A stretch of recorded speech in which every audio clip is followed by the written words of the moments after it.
Interested in having your novel turned into an audiobook? Visit timelessaudiobooks.com now for details. TimelessAudiobooks.com presents Crashing Back Down by author Kristen Hope Mazzola. Read for your pleasure by Sophia Rose. Prologue.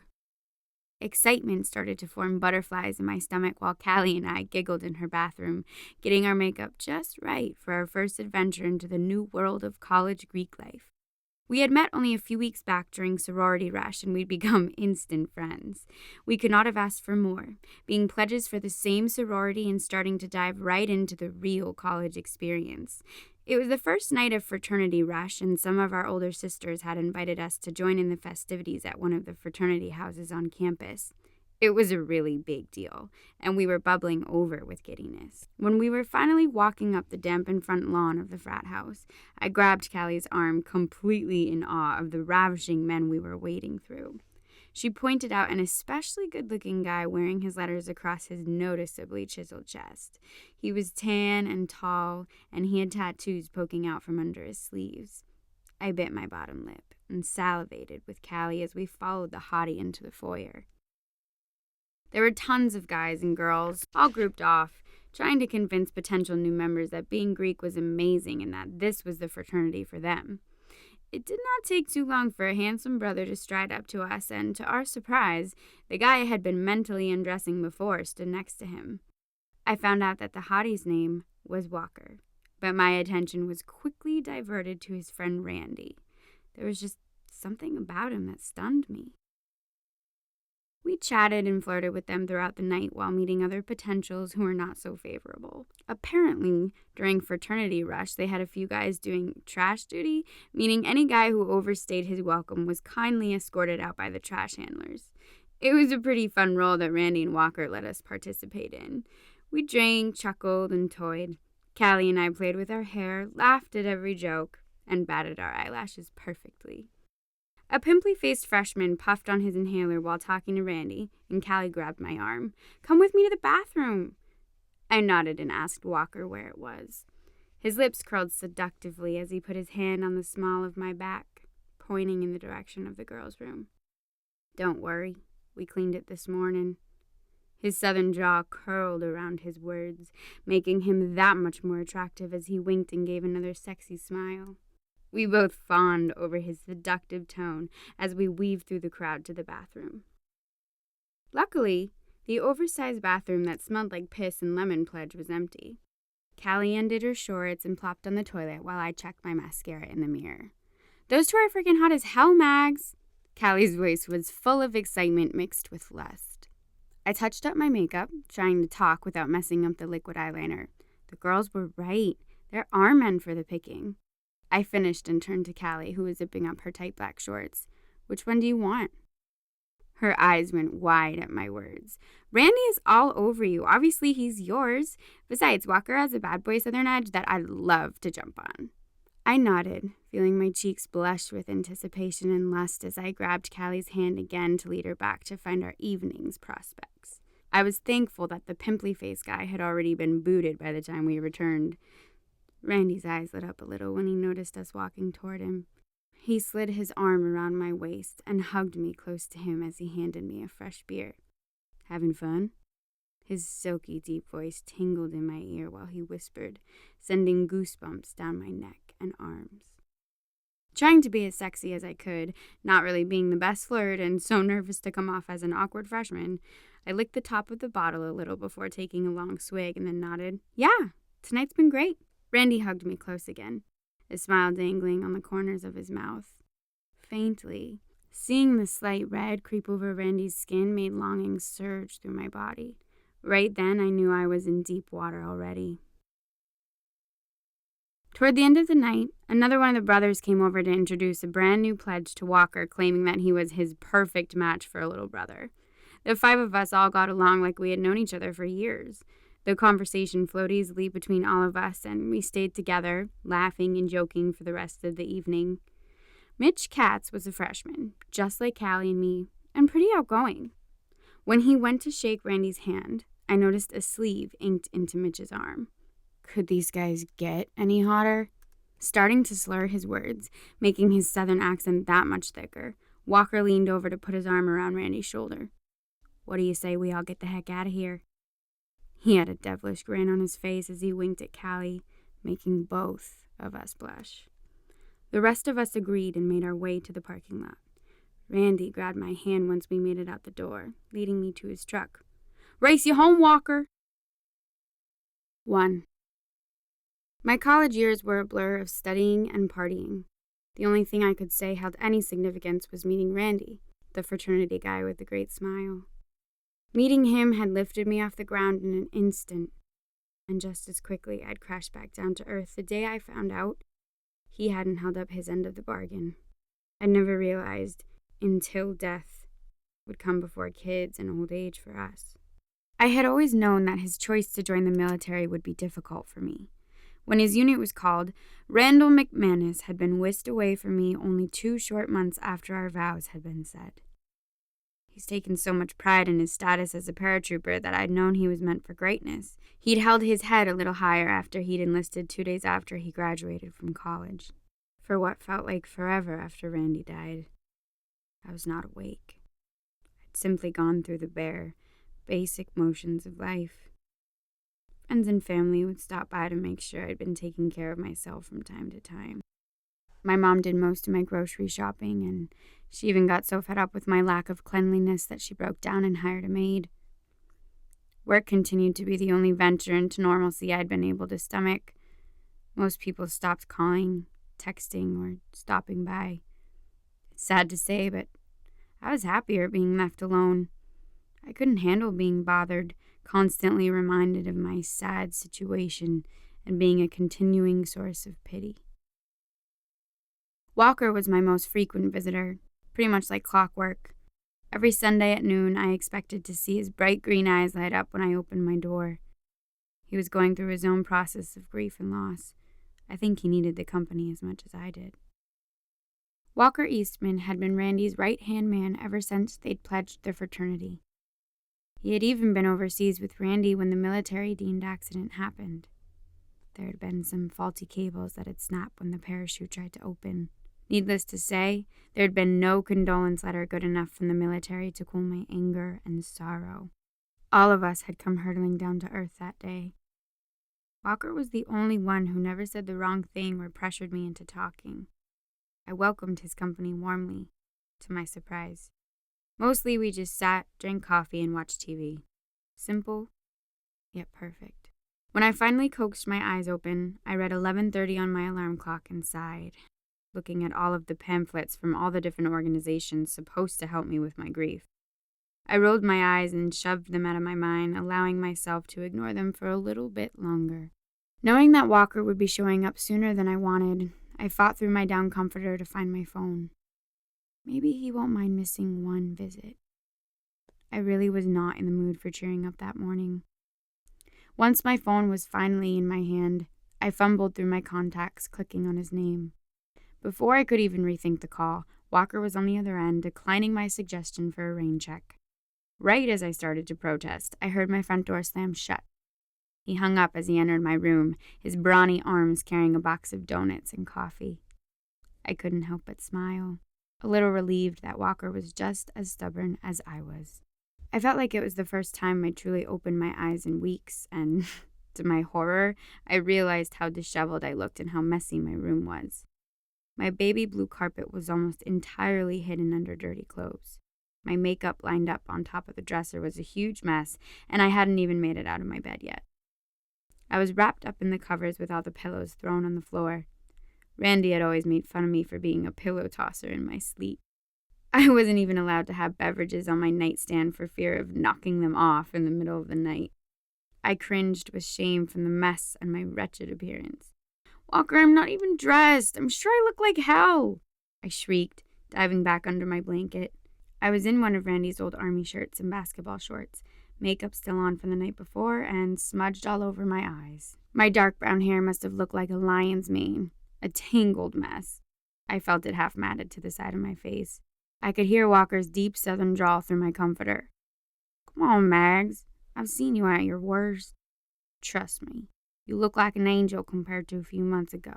The time Walker referred to was our darkest hours that we'd just started to break away from.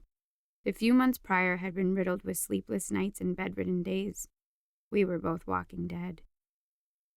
During that terrible stint, we'd spent a lot of time holding on to each other for dear life, like it was the only thing keeping our world from shattering around us. He climbed onto the foot of my king-size bed, handed me my black coffee, and set the food out carefully. How about breakfast in bed and a movie? He pulled Almost Famous out of his jacket pocket and tossed me a smirk. The smell of the bitter coffee made my mood lift a little, and I peeked out from under my blankets. There is no way I can turn down that smile, my favorite movie, and breakfast bribery. How could I say no to an offer like that? I jumped out of my bed, tousled my hair a little, attempting to tame it slightly, and put all of the pillows back onto the bed while Walker started the movie and threw his black leather jacket onto the floor. We climbed under the covers, cuddling down to have an awesome breakfast with good company. Walker's shoulder cradled my head as I slurped coffee from the plastic lid and let my eyes wander over his muscular, tattooed arms. I had been with him and Randy for almost every one of their ink sessions. I could imagine the swallows on Walker's chiseled chest that he had gotten about a month after we met. He was handsome and tall, and he had an erotic stare that could make any girl wet within seconds. I never knew why he just jumped around from girl to girl, not even able to define monogamy. Randy had always said that being promiscuous was just in Walker's nature, and I never questioned it further. It was comforting to have someone fill the other side of the bed. We watched the movie, reciting every line, and munched away on the glazed treats. When the credits started to roll, Walker pulled me to him tighter. He could always tell when the tears were about to start. I breathed in his mix of salty tears, men's cologne, a smell that had become a little too comforting to me recently. We lay silently while the credits played out, the movie soundtrack hushed in the background of our embrace. When the room went silent, I buried my face into Walker's chest a little harder. "You'll never know how much it means to me that you come here every week," I choked out, unable to contain my emotions any longer. His thumb battled the tears cascading down my exposed cheek. Walker's big green eyes were soft, a look rarely seen from the hard-ass country boy. Knowing that made his kind face and words mean so much more to me. "I'll never miss our Sunday tradition. It's the best part of my week. You still don't know how much it helps me, too." The sincerity of his words spread over Walker's face, and again, he stunned me. His chiseled jawline, jet black hair, and olive skin made his light eyes stand out, and when he was vulnerable to emotion, made everything that much more handsome. I knew our time was going to get cut short because of my father-in-law Jim's birthday party that evening. Walker had promised Liz, my mother-in-law, that he would help her with the planning and getting everything prepared, but I was not ready for Walker to pull away as quickly as he did. Breaking our lingering stare, Walker looked over to my clock on my nightstand. "Mags, I gotta head out. Liz needs me to pick the cake up for Jim's party tonight." As he trailed off, I watched his eyes scan over the pamphlets scattered next to my clock. Picking a few up, he turned to me with concern and frustration spreading like wildfire across his face, his green eyes darkening and his jaw flexing, burning away the loving glare I was enjoying so much. "Mags," he sighed and shook his head for a moment. "You promised." I gaped at him, taking the pamphlets out of his hand. I looked down at a few terrible titles like "How to Cope with the Loss of a Spouse" and "It's Okay to Grieve," suddenly feeling like I was going to lose my breakfast. I took the lot of them and shoved them away in the drawer of my nightstand. "Yeah, I know, but I just want to do this on my own." "Don't worry. I set up an appointment with someone." I faked a smile, and it seemed like enough of an answer for Walker. He stood up and stretched. "All right. As long as you're taking care of yourself, I'm happy. See you tonight?" Trying to push away my frustration, I let my mind wander back to our relaxing morning. "Tell Liz I'll be there at 8 unless she needs help with anything." "Okay, I'll let her know." And with a quick kiss to my forehead, he was out the door. I hated watching anyone walk away from me. Being alive was hard enough, but alone? It's almost unbearable. As Walker shut my front door, I curled up in a ball on my bed and let hot tears pour again from my aching eyes.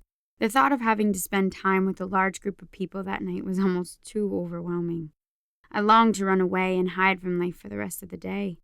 It was a terrible coping mechanism I had developed, but it was effective. I cried harder when I figured there was no escape from our plans and buried my face deep into my pillow. Randy had grown up down the street from where we'd ended up purchasing our home. He had always said that family needed to be close for when our kids were growing up. Now, silently, I thanked him for forcing me into this house 5 minutes from the in-laws because I needed them as a different type of support system than expected. Orlando had really turned into a home for me. My heart had died there, and I was determined to revive it there eventually. It is what Randy would have wanted. He would have been so happy to know that my mom had moved out here to help take care of me and that Walker had stayed too. A support system is important, Mags. It doesn't have to be you against the world, you know. My phone buzzed in my hand, bringing me back from my pity party and daydreams of my husband. I looked down to find a message from my mother-in-law. Liz, don't worry. Walker and I are taking care of everything. See you at 8. I sighed, rubbed my eyes, and dragged myself out of bed. The clock said 6, and even though I could walk to their house, I figured I needed the extra time to start putting effort into my appearance since it had been so long since I'd cared what I'd look like. I made my way into the bathroom and let the water get boiling hot while I sat on the toilet, waiting. My mind tripped back to my amazing in-laws and how important they had become to me, especially with the terrible situation we had found ourselves in. Liz and Jim McManus had been more than just in-laws to me ever since Randy and I had first started dating, and I owed it to them to put a brave face on. Even though they'd lost their son, they had been so instrumental in bringing me through my grief that I worried they hadn't had the chance they deserved to grieve themselves. The shame made it difficult to even look into their eyes most of the time. It was unbearable to walk around with all the different forms of guilt inside me. I knew I had to get better for everyone's sake. Today can be the beginning of a brand new start. As I got into the shower, I could hear Randy's voice. I married one hell of a woman. You know that, baby? I smirked as I massaged shampoo into my scalp. Those are the memories I never got used to being reminded of. All of the little things he would do to make sure I knew he loved me and that he belonged to me. I wish I had told him more how much they'd meant, how much he'd meant to me. I miss you so much, it hurts. The hot water rushed over my pink skin while steam floated out over the curtain. I stood, holding myself, letting the water run over my body for a few moments before mustering up the courage to step onto the cold tile floor. Without even drying myself, I tossed my hair up in one towel and then wrapped another around my dripping body. Looking in the mirror over my sink, I was disgusted at the black, puffy circles around my eyes and how hollow my cheekbones were. Skulking back into my room, shuffling my feet along my fluffy carpet, I grabbed my makeup and turned on my flat iron. I sat cross-legged on the floor in front of the closet door mirror and began applying eyeliner. This had become a habit from the first time I'd slept over at Randy's room in the fraternity house. I would always take my shower first, and while I got ready, Randy would wash up. The only place for me to be able to do my primping had been on his floor, sitting Indian style in front of a full-length mirror propped up against the wall. Randy had bought it for me after I'd complained about not being able to do my makeup in front of a fogged mirror. Once my eyes were just the perfect blend of smoky gray and black, my natural curls burned into submission, I took one last look at myself in the mirror, again disgusted with my appearance. I still felt like an empty shell. It was terrible to see on my face. The lack of sleep, improper nutrition, and guilt started to take a noticeable toll. I grabbed my blush and bronzer, blending my cheeks more to hide my uncharacteristically pale skin. One last look in the mirror, I closed my makeup kit. This is going to have to do. Makeup can only hide so much. I rummaged through my closet trying to find something to wear. All the way in the back, I found a dress that still had the tags on it from right after Andy had been deployed. I'd had a lot of free time back then, and I usually filled the void with shopping with Callie, mostly for things I had yet to wear. I yanked the dress off the hanger, slipped it over my head, and pulled on a pair of wedges. good enough. I sighed and trudged down the stairs to the freezer, taking my black-labeled savior out of his icy home.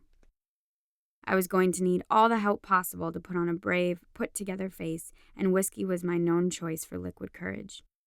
Here goes nothing. I took one big, deep breath and headed out my front door.